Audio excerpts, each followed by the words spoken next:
my mindset essentially was that I felt like a small fish in a big pond at RMA, which isn't necessarily passing a judgment. It's just the way it is when you're working for a large institution like that. It's a big pond. It's a big pond. And to their credit, it's a big pond. And so I felt like I was young enough at that point where if I was going to ever take a risk, I didn't feel, I probably couldn't have done it the day after I, finished fellowship. Or I certainly think it's very hard to do it the day after you finish fellowship. There are those who do it, and I give them credit too. But I felt like having gotten my feet under me for a couple of years, if I stayed for another few years, it probably would have been that much harder to leave. How many ways are there to start an REI practice? How many ways are there to start a fertility business? I explore that today with my guest, Dr. Joshua Klein, because a lot of younger REIs think about, well, do I have to go partner with somebody? Do I get a salary route at an academic center? Do I go off on my own and I risk everything because I've got this stupid medical school debt and I went to some very expensive undergraduate college and maybe my parents were wealthy enough to help me, but maybe they weren't. And I've got that debt too. Some of you are coming out with a lot of debt.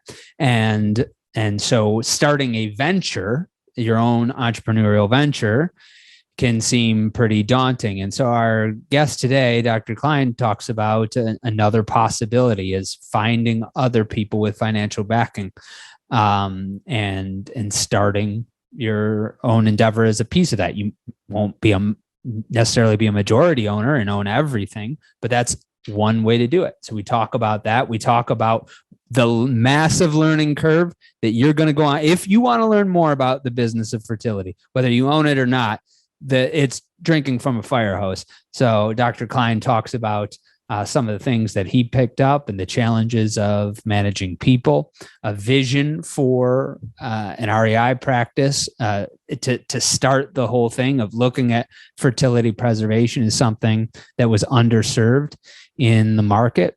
And what Dr. Klein thinks is the right demographic or the more appropriate demographics for fertility preservation and why he saw that as a need in the marketplace, and other hard lessons learned like cost per lead, cost per new patient acquisition. And so we both, we talk about those things, and Dr. Klein closes with thoughts of how younger docs might approach making that choice. So I hope you enjoy today's episode. Dr. Klein originally was he completed his fellowship at Columbia, and then he was an associate physician at RMA of New York, and now he is a partner at Extend Fertility. And I hope you enjoy this conversation with him. Josh, welcome to Inside Reproductive Health. Thank you so much for having me, Griffin. I am interested in the topic for today because we have had people to talk about egg freezing in the past, but I'm interesting because your group Extend Fertility was one of the first to make a brand around, yes, you're a comprehensive IVF practice, but you did have a special focus in fertility preservation early on. And so I want to spend some time talking about that. Maybe we get to the business second, but where were you in your career when you started to feel like fertility preservation was something that was clinically viable? Because that wasn't the case 20 years ago. Right. Maybe the people just getting on board now are late. So when was it for you? Yeah, that's a question that I thought a lot about when we first were putting this place together. I came out of training in 2012. So I finished my fellowship at Columbia in 2012 and took my first job at RMA of New York, which is, as many listeners probably know, it's affiliated with Mount Sinai. It's one of the big academically affiliated programs in New York City. And part of it is just history because ASRM, well, I should say, the studies that demonstrated that egg freezing could be done through vitrification relatively reliably and reproducibly and with relatively good success rates really came out in the late 2000s going into the early 2010, 2011, that sort of time frame. And it actually was at the end of 2012, technically published, I believe, in January of 2013, when ASRM sort of put their guideline out that said that egg freezing can be offered as a method of fertility preservation without the rubric of an IRB, without an experimental protocol. There was a lot of buzz around that. That didn't mean that ASRM was, endorsing egg freezing as something that everybody should be doing. But at the very least, it wasn't considered an experimental modality anymore. And so that was 2012, 2013, which was literally the first year I was out in practice and kind of getting my feet under me. And sitting in an office in New York City, in Manhattan, with the culture around us, certainly being the case that most women are not getting pregnant and building their families in their 20s. People are sort of young if they're getting pregnant in their 30s. It felt like, to me, egg freezing is something that might be super valuable to like a lot of women, not just a select few, but to like sort of in some way the average educated professional 30-something-year-old Manhattanite who isn't, hasn't partnered up yet or isn't ready to settle down yet, is still building their career and not at that stage of their personal or professional life where they're ready to have kids. And so, at that time, egg freezing was still very small. It was still new. Most people didn't know about it, and just people weren't accessing it for one reason or another. And so even at a big program like RMA, they were doing, I think, something like 120 egg freezing cycles a year, which means, maybe 10 a month in the entire practice. So I was seeing a small handful of patients who are interested in egg freezing. And it just felt like it didn't match the demographics of what it should. So at some point, that kind of light bulb went off, that there's a disconnect between the number of like single professional educated women who might want to do this and then people who are actually doing it. And then, of course, the question became like, what's the missing link here? How come it's a mismatch? And so the things that I thought about and that kind of got parlayed into building Extend Fertility were, people don't know about it. So there was a lack of proactive education about fertility preservation. IVF clinics were doing a really good job of keeping busy, helping people build their families, people who are struggling to get pregnant with IVF. And so egg freezing was kind of not the center of their attention. So that's one, was education and awareness. Two was sort of, I think, the environment. I think egg freezing was never really thought of as like an important piece of an IVF clinic. And so I always used to say that like you could pick out the egg freezers in the waiting room because, they were the ones sitting by themselves, younger, kind of looking awkward, when most of the infertility IVF waiting room is couples who, kind of sad and tortured a little bit. And the egg freezers are they don't have a problem. They just are wanting to be proactive about planning their reproductive life. And then third is cost, because egg freezing tended to be priced as sort of like the IVF pricing, but a tiny notch less, even though technically it's a lot less work for the lab to do so. So it kind of was overpriced, I think, at that time. And so those principles were the ones that we tried to harness when we created Extend Fertility as a center that focused on egg freezing back in 2015, 2016, to kind of build a brand and a culture around the idea of making egg freezing and fertility preservation more understandable, more accessible, making the experience a little bit less unpleasant, especially if it's a sort of a purpose-built environment, and then bringing the price point down in a way that would still allow us to have a viable business model. So that's kind of the threads that went into it. So you saw the market, you saw the flaw in the market when it came to pricing and availability. What about demographics? Because that is a point of maybe contention, but that I don't hear a lot of consensus about, is what is the ideal demographic. And there are both clinicians and egg freezers that say the younger the better, and it should be something that 22-year-olds parents gift them for graduating college. I hear both clinicians and egg freezers say that. I also hear clinicians and egg freezers say that no way, like it's a very narrow demographic, and it's for 38, 39-year-olds maybe, who are right just before the window of real DOR risk, I suppose. Right. And so how do you come to what you think the proper demographic is? Yeah, that's a great question, because it is something that I think gets debated hotly, and we have patients every day that say, can I wait a year? Can I wait 2 years? And sometimes it gets a little silly, how can I wait 6 months? It's like a negotiation. But I think what has to be recognized to sort of think through that intelligently is that it's inarguable that in general, if someone does egg freezing younger, they're going to get a more valuable end product, meaning younger women will get, or any particular woman, if she does it younger, will probably get more eggs and more healthy eggs than that same woman who in an alternative universe does it older. So by that rationale, it's which is oversimplified, as I'll explain. Everybody should do it, like you just said, at 22. Like, it should be a universal thing. The younger, the better. And so there's not much to argue about. But the reality is that even at a place like Extend, where we try to keep it on the more affordable side, it is a luxury good, meaning between the cost of the service and the cost of the medications and then the cost of storage, it's a significant amount of money. It's not the easiest process. We try to make it as easy as possible, but it's not the easiest process. It does take a lot of wherewithal to kind of get through it. And so it's not, if it really was something that you can come into the doctor's office, get a procedure done for 10 minutes and it costs $100, I probably would be singing that same song of everybody should just do it when they're 22, because kind of why not? And it could really be an important thing in your life. But it's a lot different than that.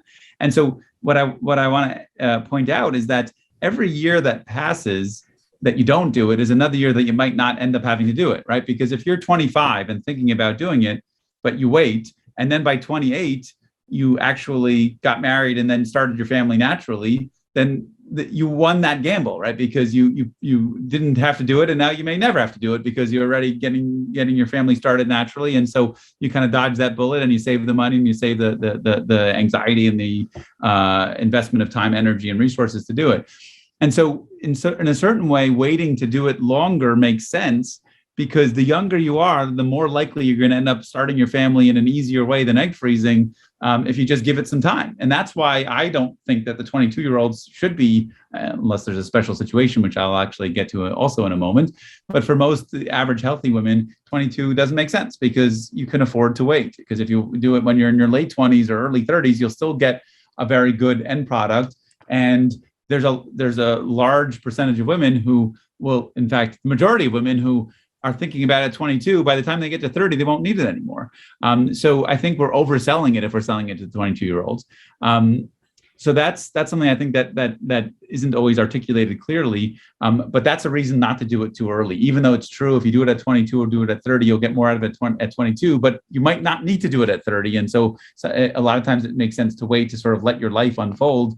But then you got to be careful not to let that slippery slope slip, right? So if you do it at 39, I certainly would think that that's a mistake, because that's already you're sort of reacting, when egg freezing works best as a proactive maneuver, right? If you're freezing eggs that are mostly not healthy already, which is when you're getting close to 40, that's the reality. It might work, but it's not certainly a great situation. The other thing I wanted to emphasize is the fact that age is only half the story, which is to say age is the best marker of egg quality. But there's another issue, which is egg quantity, right? How many eggs a woman has. And we've learned over the last 10, 20 years, especially through how AMH testing has become very common, and actually as simple of a test as it is, it's been a very important development, I think, in the last 10, 20 years of fertility management and treatment. Because if you're a 28-year-old with a very low AMH, which there are a lot of healthy 28-year-olds that are going to have a low AMH, it's something that's very highly individually variable.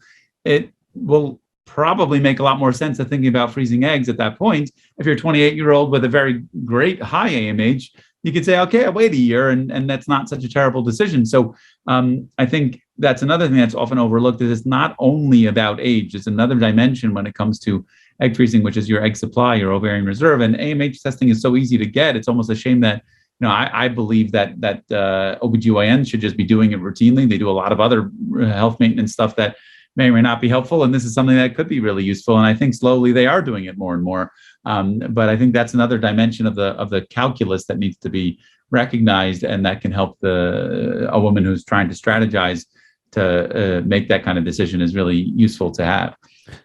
I don't think that this question is gonna go away, because it doesn't seem that we have hit the plateau for age of first birth in this country. So, I think everybody remembers the headlines from earlier this year. It hit the first average birth for women in the U.S. The median age hit 30. And if my records are right from the CDC, it was even just in 2014, it was a little over 26 years old. Yeah. So it went up 1.5 years, from just shy of 25 in 2000 to 26 and less than 26 and a half in 2014.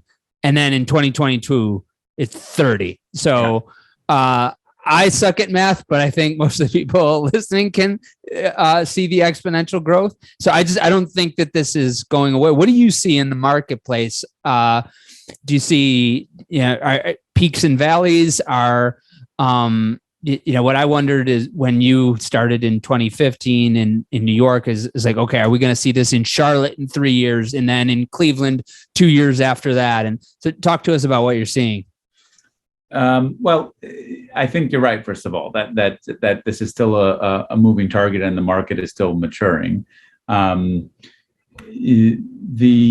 It's interesting because there were some well-publicized predictions that were made 2014, let's say, I think, about what the expected size of the egg freezing market would be. And there's one quote that's out in the media that said something like 85,000 or 100,000 cycles of egg freezing by 2020. The truth is, it hasn't grown that explosively, and you could think about lots of different reasons why that might be the case. But I think that egg freezing clearly has grown a lot. I do think it's going to continue to grow. I actually think that some of the kind of spin-off growth that we're seeing, and that others probably are seeing as well, is more and more married couples, or not just married, but I guess more and more couples are coming in to proactively plan their families, even as couples, when they're not ready to have children yet. And also, and this gets a little hazy where the line gets drawn between fertility treatment and fertility preservation, and sometimes it's an issue with insurance coverage and so forth. But lots of patients who come in their late 30s for fertility treatment, they do IVF and they get an embryo, and they say, well, wait a minute, we always wanted 2 kids and we struggled to even get one good embryo. So what we want to do is we want to do another stimulation cycle to at least get one more before we go ahead and use this one.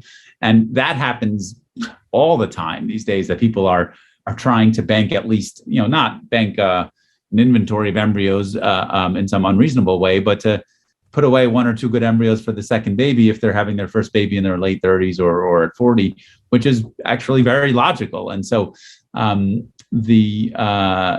think the fertility preservation concept is kind of growing and branching out into other ways that in some way are still evolving. By the way, another I think idea that will come to fruition, but I don't think it's happened yet, is I've had a handful of patients who have read about and are interested in doing proactive couples who are interested in making embryos for PGTP, which is the polygenic testing, looking at, particularly if, let's say, a couple comes in and the guy says, my dad has terrible Parkinson's disease. And I know there's no gene for Parkinson's disease that I can screen for, but it just scares me to death that that's something that I might have a kid and is going to be at high risk for. And so what I want to do is do these kind of polygenic testing, involving multiple genes, to say which embryos have a higher or lower risk for developing, whether it's Parkinson's or Alzheimer's or diabetes or heart disease and things like that. So that's something that's not common yet, but I think that it's coming as this sort of field evolves into a lot of this proactive planning your family type of, and then genetics is obviously evolving and improving as well. So you made a brand that's, I think, is pretty well positioned for that. The brand Extend Fertility really works for both sides of fertility preservation and fertility treatment. It because it's the extension, it's very intentional. And so you started this in 2015 is when the business started, right? So you complete fellowship at Columbia in 2012. You go work for RMA for 3 years.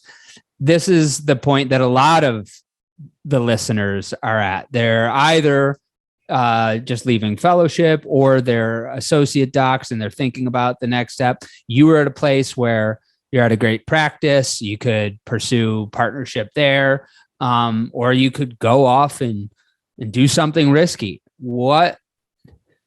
How did your decisions, when did it start to appear in your mind of, I could go off and do a venture? Like, how did that originate?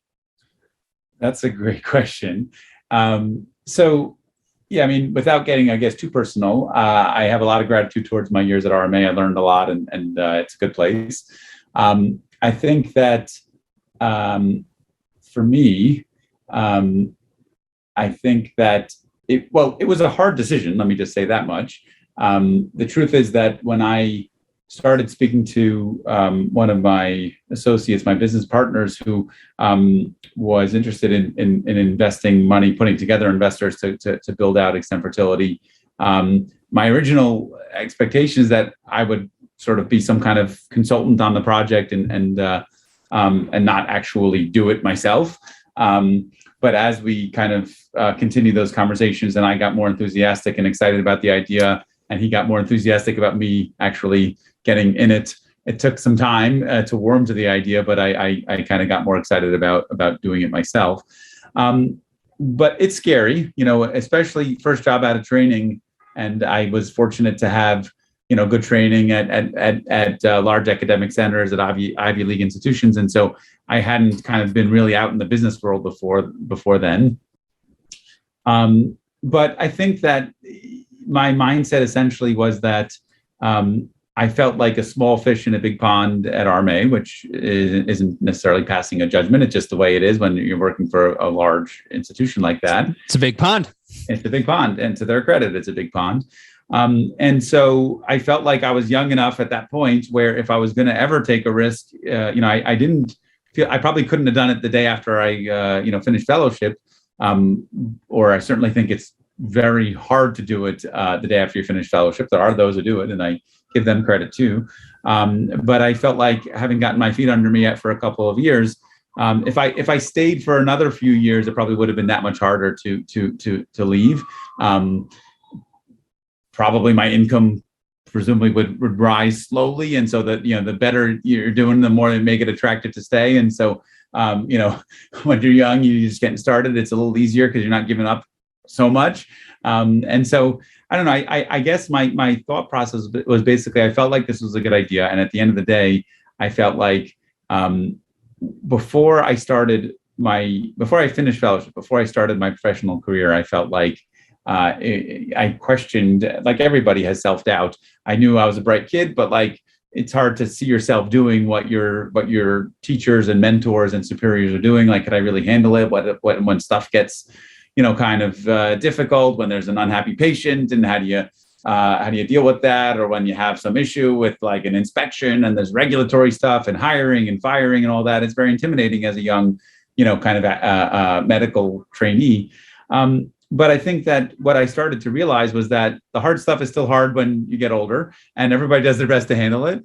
And everybody's just human. I think that's what I really kind of, it became clear to me that everybody's doing their best, and no one knows all the answers in advance, and kind of every day brings another challenge with it. But if the other guy can handle it, probably so can you. And you just have to kind of have that courage and have that confidence in yourself. And so that was what I think allowed me to take that leap, is sort of getting out in the world, seeing that nothing's perfect, even behind the curtain. Every practice, every lab has its own questions and issues and, uncertainties, and every practice has its own issues that come up, and like that's life. And you kind of do your best to keep people happy and to keep your patients happy and go home, doing the right thing and hopefully sleeping well at night. And so it kind of lost that side of the intimidation. And then I felt like, what, I'm going to take the leap. And by the way, if you take the leap and you kind of just fall on the floor,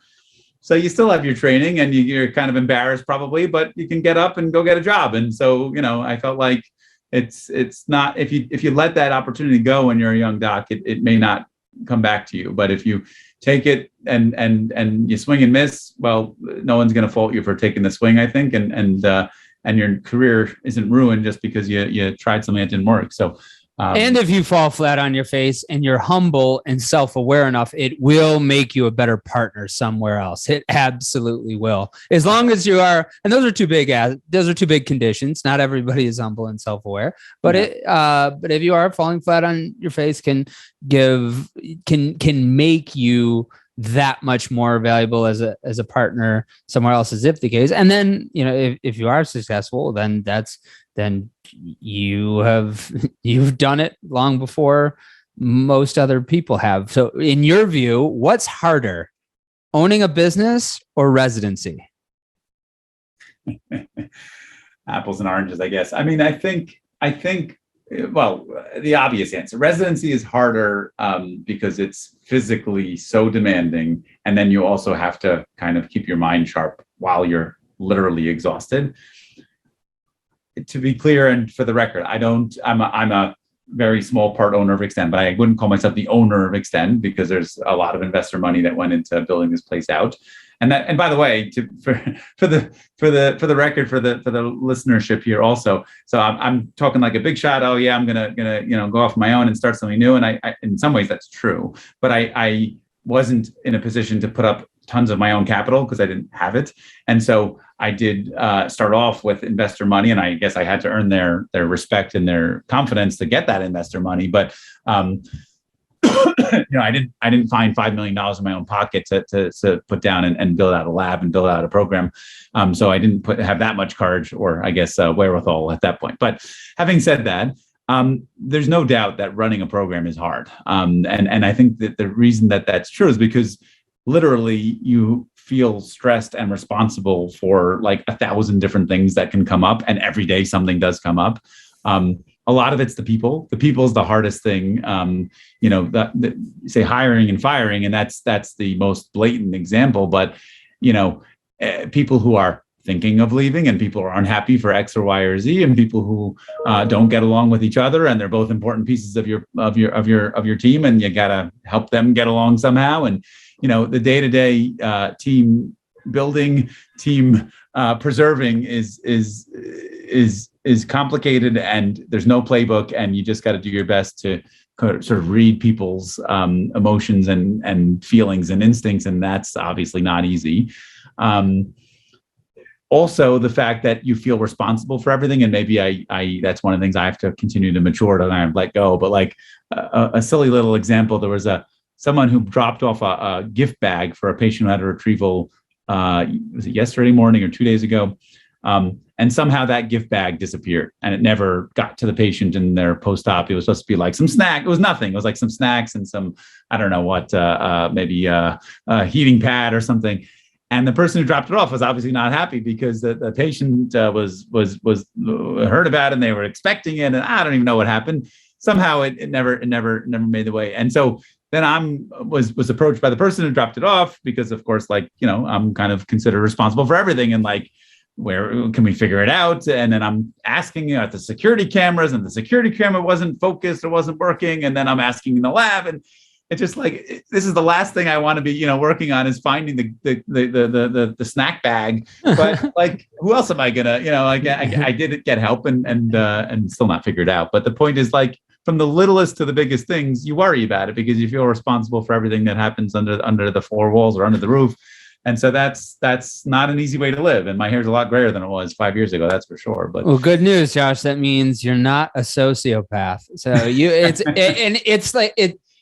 to be a business owner, is one, it's so hard, and I'm not running a medical practice, but just even running a client services, it is so hard for the reasons that you described, balancing delivery and sales and the people to do all of those things. And you have to be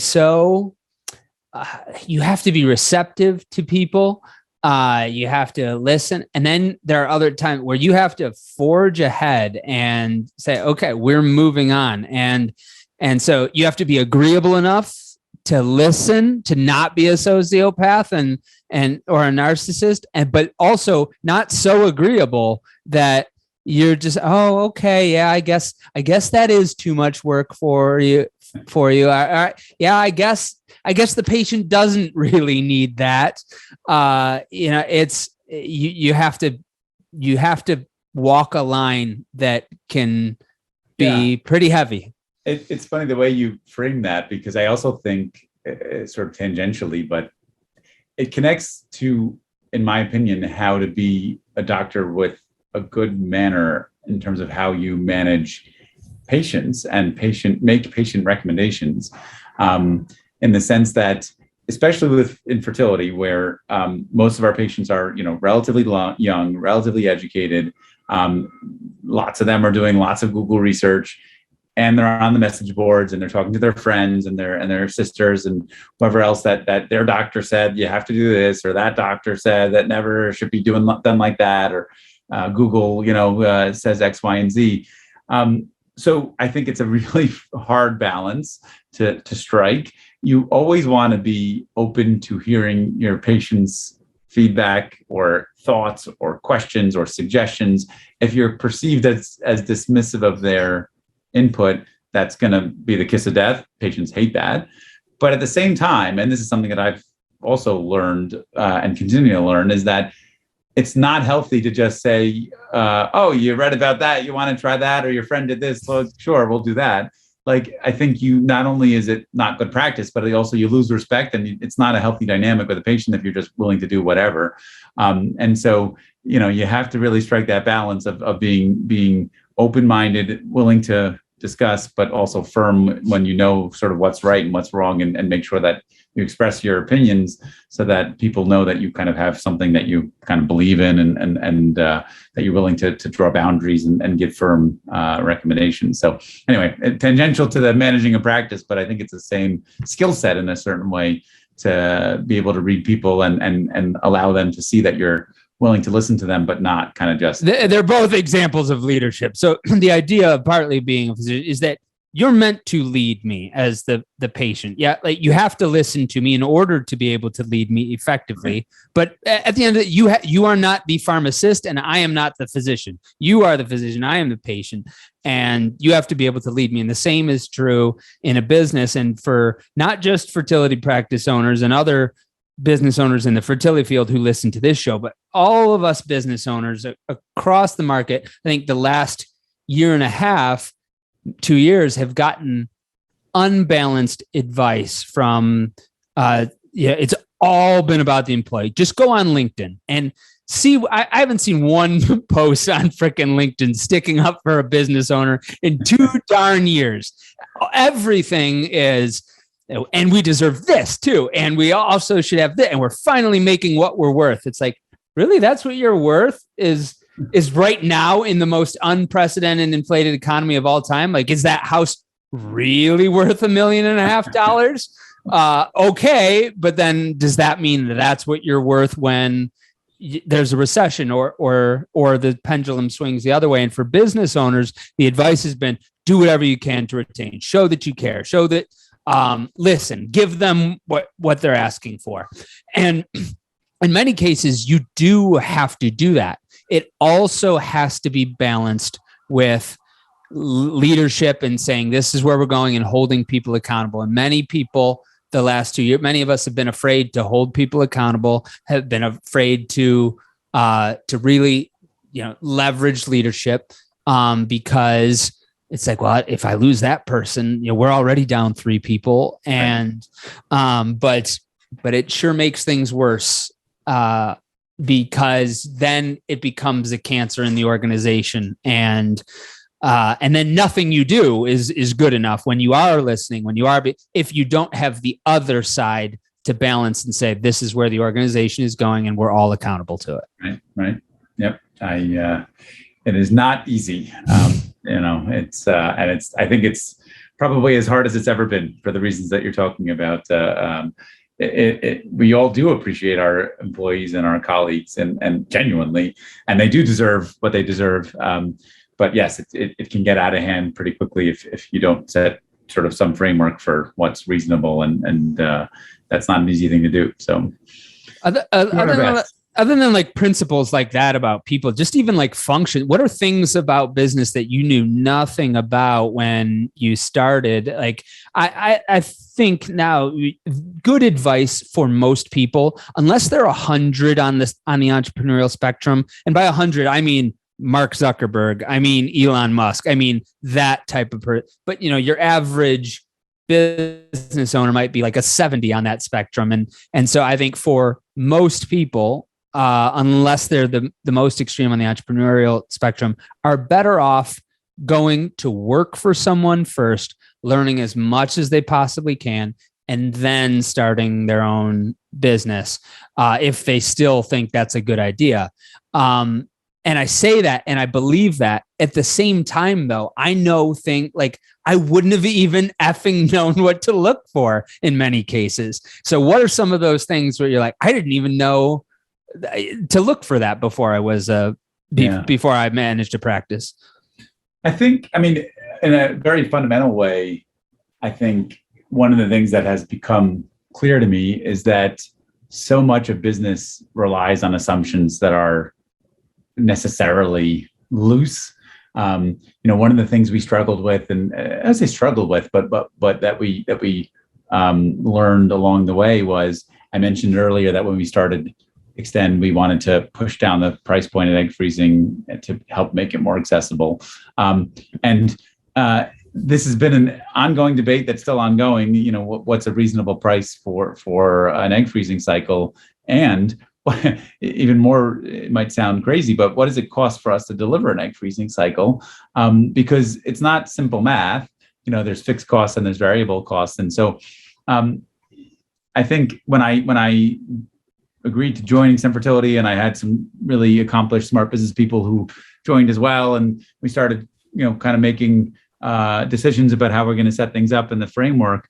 I was, I think, expecting that these business people with their MBAs, Ivy League MBAs, would have some magic formula they're going to pull out of some Excel spreadsheet, and they're going to just have it all figured out. And like, this is, it should cost X.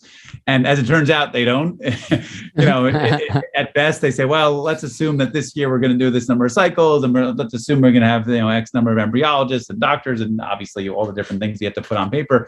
And then yes, there is some smart math you can do to sort of make a smart decision and a smart assumption.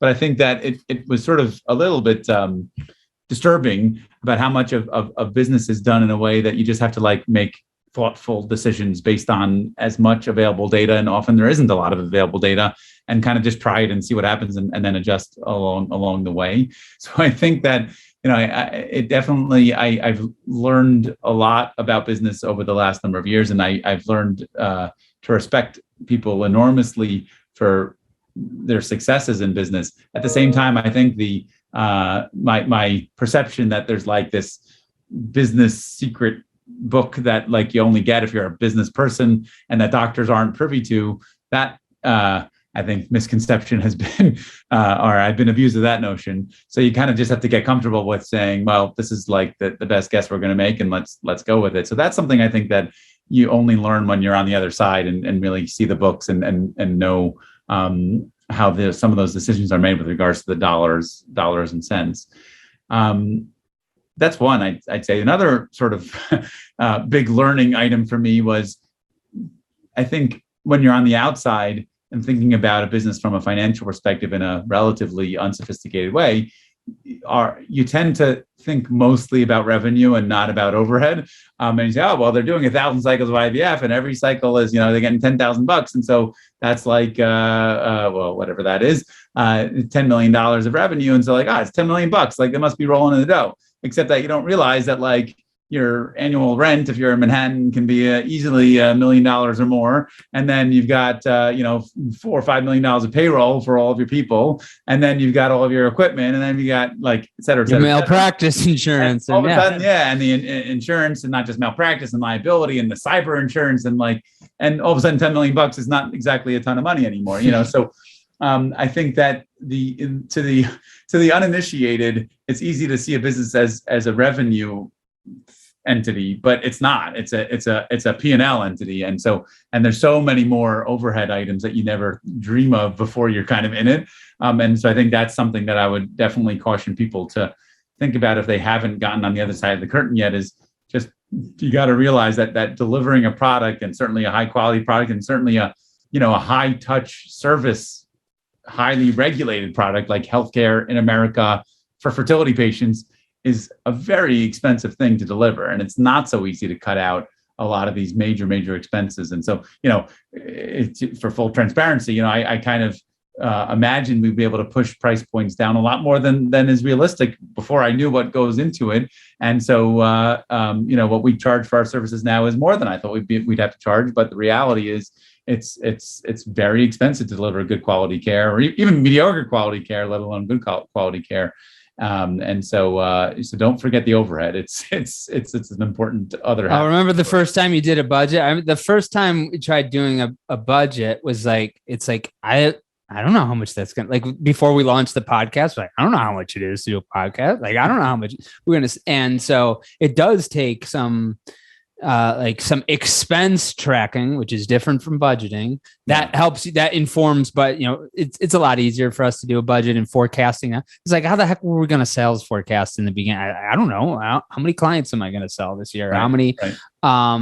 And so that's two areas that I really would recommend, that if somebody's thinking about starting their own business, their own practice, and they're in an organization, I would try to do two things. And the first, well, maybe three.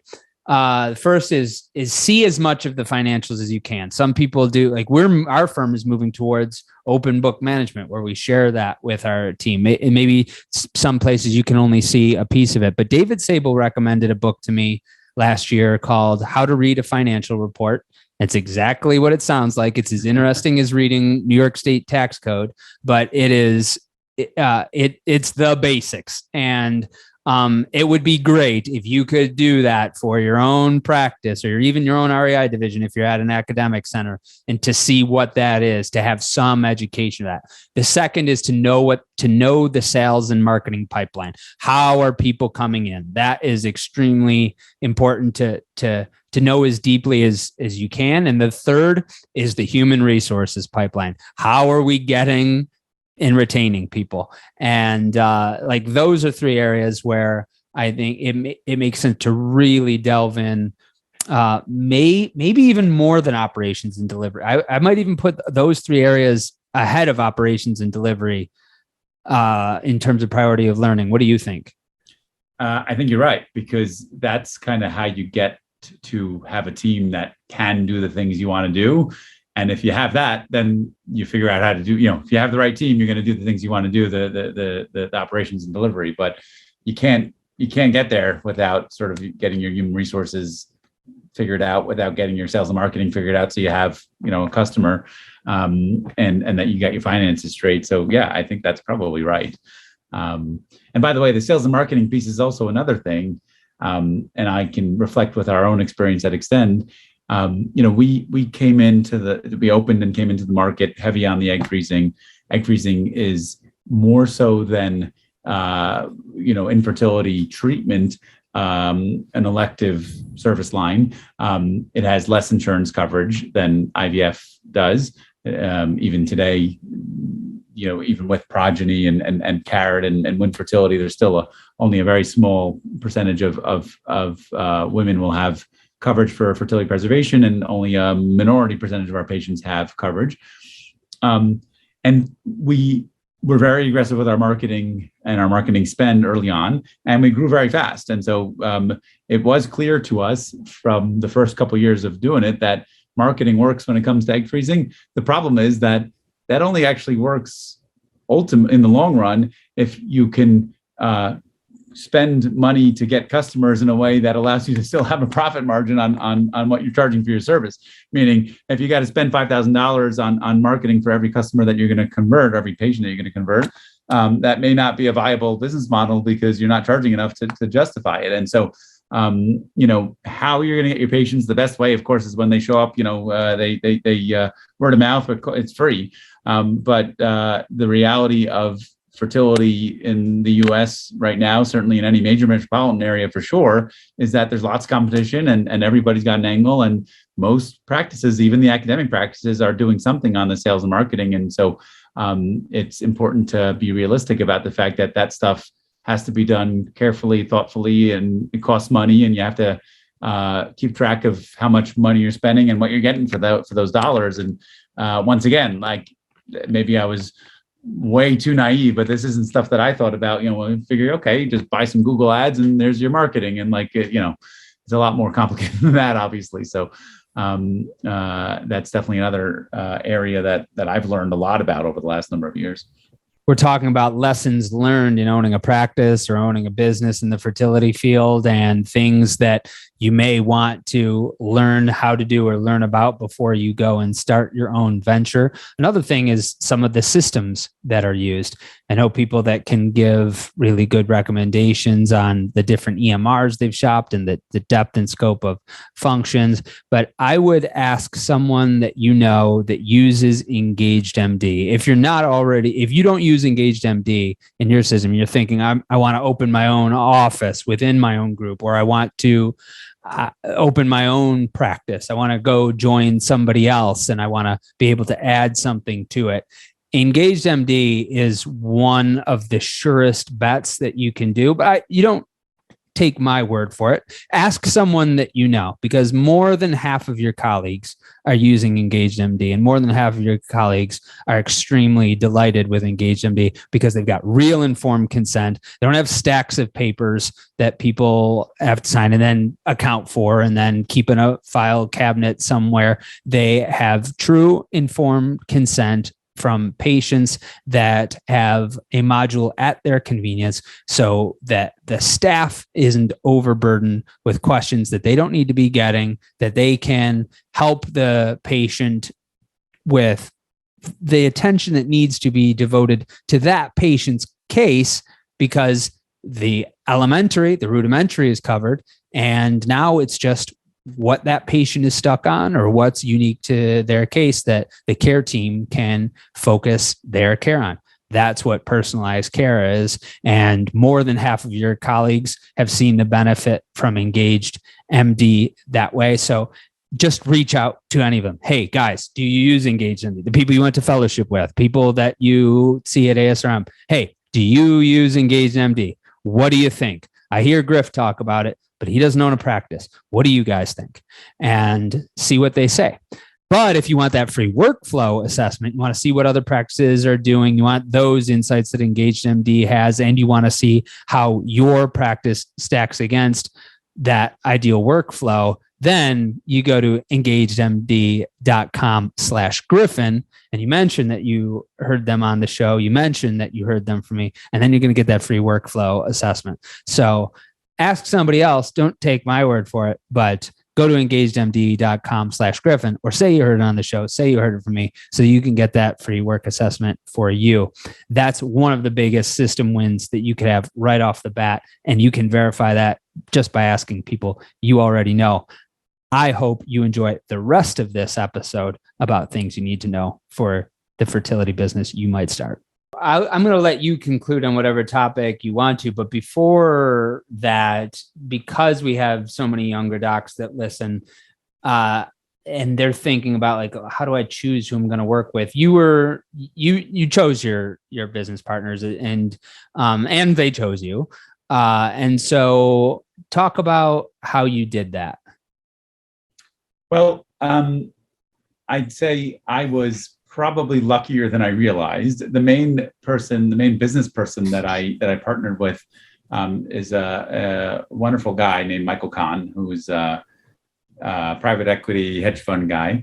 The truth is, looking back, I got lucky that he is of as high integrity as he is, because I probably could have gotten really treated much more poorly or gotten abused more if I wasn't so lucky to find someone. So I think that the advice would be, you definitely have to choose who you get into bed with very, very carefully, especially when it comes to business people, because I think that they're not all going to be the most high integrity people. And to be fair, like, business people their profession is to use business to make money. And that's true for doctors too, obviously. It's our profession, it's how we pay our bills and make a living. But I think the mindset of young doctors is a little bit more idealistic than the mindset of probably mid-career business people is. And you got to be very careful not to be too trusting or too idealistic in that sense. For young docs who are coming out and looking at job opportunities. So it's complicated, because I think that, the people that you're going to work with day to day are the clinical team. You're going to have obviously doctor colleagues, and then other clinical colleagues and embryology colleagues and so forth. But these days, a lot of practices are either owned or part owned or managed by business entities that you may or may not have much direct interaction with. And it's a very varied scene. I think that the level of involvement and exposure to the business behind the practice is going to be very different from one place to another. And I think that those are important questions to try to really investigate while you're looking at different practice opportunities. There are going to be places that are looking at the conversion metrics. How many consults did you do, and how many of those turned into IVF patients? And if you're below a certain bar, you're either going to get dinged or you're not going to get your bonus. And to some degree, that's not crazy. But if that's going to bother you, you should be aware of it. And other places, certainly in more academic environments, the culture may be more sleepy, but that might be more comfortable to not have to sort of think about numbers like that. And so I think that I'm not sure that I have much brilliant insight other than to say it's a very varied playing field out there. And so you really want to ask as many questions as you can and talk to as many people as you can, looking at to what degree is that practice run like a business or like a medical practice that has a business behind it, because the culture of the place, and look, business is not terrible. And there are some very successful, very busy places out there that run like a business, and